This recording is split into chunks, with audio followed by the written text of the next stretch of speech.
Hi, I'm Ethan, I'm PAIA.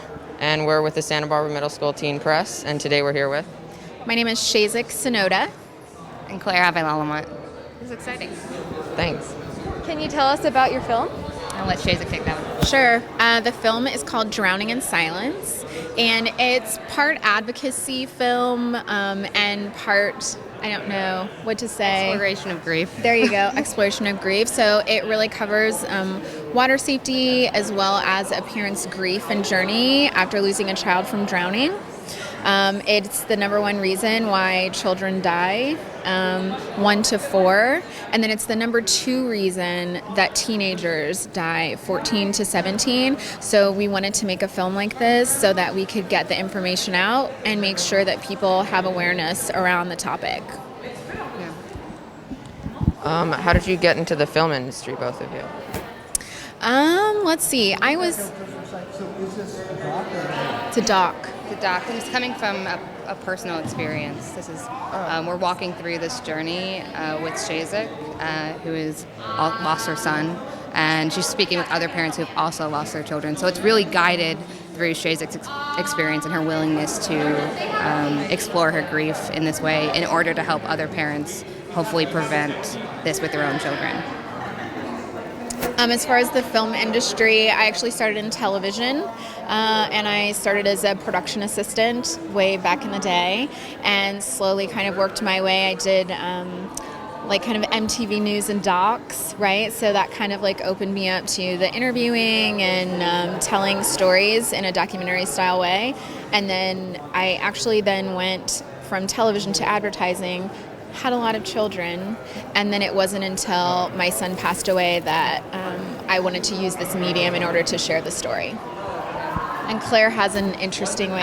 For me, I got obsessed with video editing. As a kid, I just made slapstick videos with my sister, on the most rudimentary PC machine, super basics like lip syncing videos. And I fell in love with editing first, just the technical skill of it.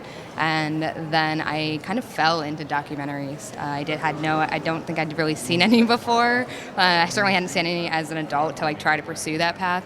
But the very first project that I worked on was a doc, and I saw over a 2.5-year period the relationship in the edit room, the trust that had to be in place with the director and the editor to be accomplishing the same story, and then also the impact that it could make with the audience who had absolutely no connection. They didn't know what they're signing up for in this doc. It's real life. It could be about anything. And I fell in love with the storytelling process, and so I can't imagine doing anything else at this point.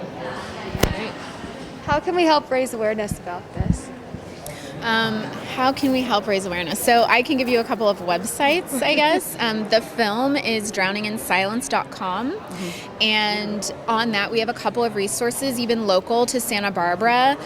The biggest problem, I would say, it's not the biggest problem. There are lots of problems, but a lot of people don't know how to swim, and so it's really about getting children, young children, into swimming, and also that parents are aware of what being a water watcher is.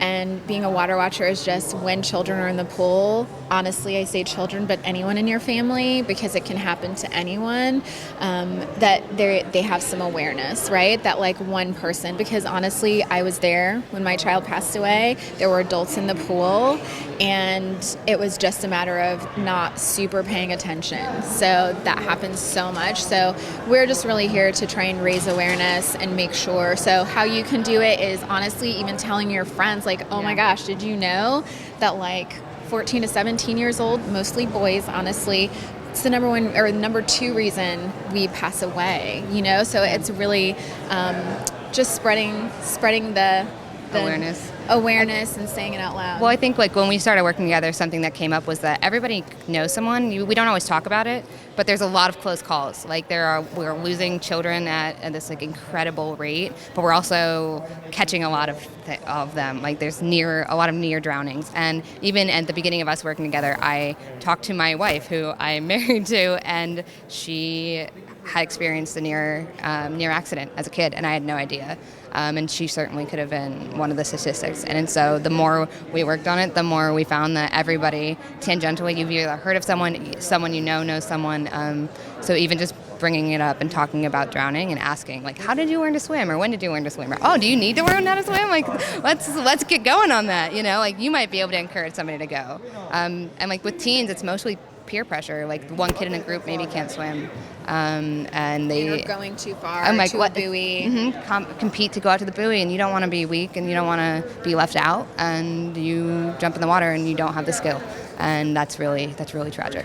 Yeah, so I would just say that it's really cool to be premiering here in Santa Barbara because you are such a beach and water-centric town, and I actually live in Seattle, which is also, we're surrounded by water, so it is, again, just good to be in these places where we can spread the news. Yeah.